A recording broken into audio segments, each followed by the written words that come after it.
Hello, hello, hello. My name is Sean Matthias, and I'm responding to Noah Hill and his debate response to the question of if the U.S. should get involved in Ukraine. He believed no, and I think that is, quite frankly, wrong.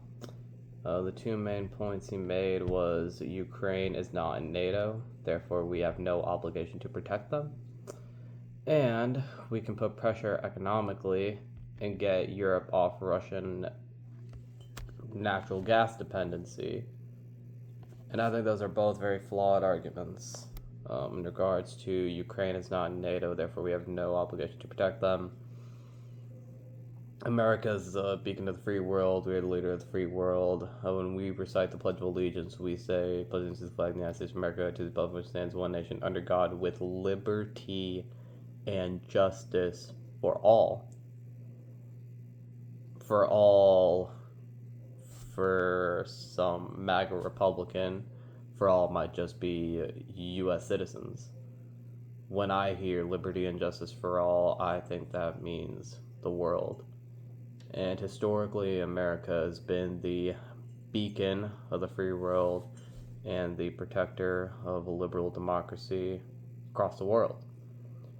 And I think with Ukraine, that should be no exception. Ukraine is a democracy. It is a democratic republic, and we need to do all that we can to preserve our fellow democracies, especially given Ukraine's precarious spot as bordering Russia, right?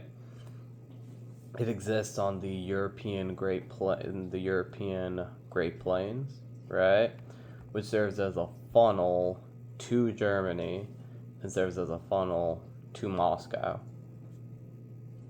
If we let Ukraine fall, we're expanding the launching point for an invasion of Western Europe.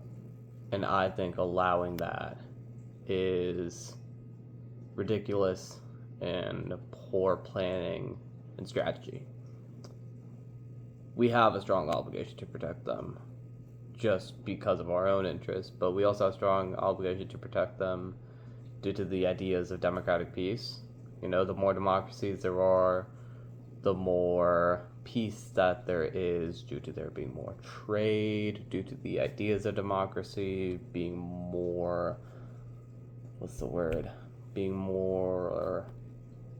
more democracy enables peaceful strategies, which enables peace.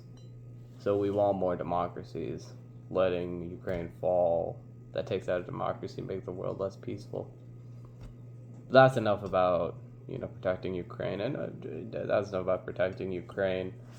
Just because it's not in NATO, but that's enough at that point. Putting pressure economically.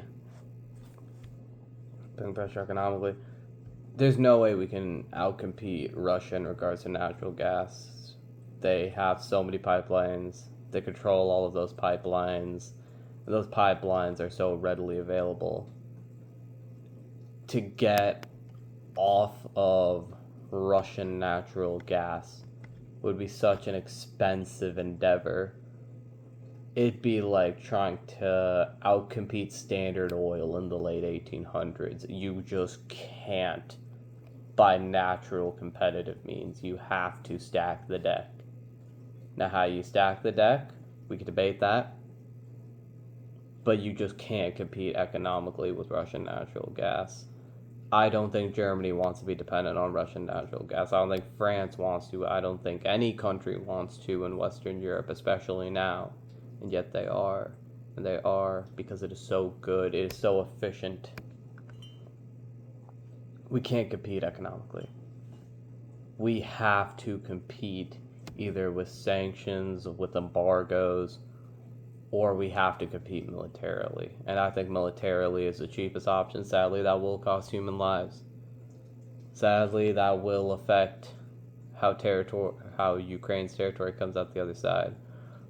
But I would rather fight for a free Ukraine than fight for a beautiful Russian prison. Thank you and have a great day.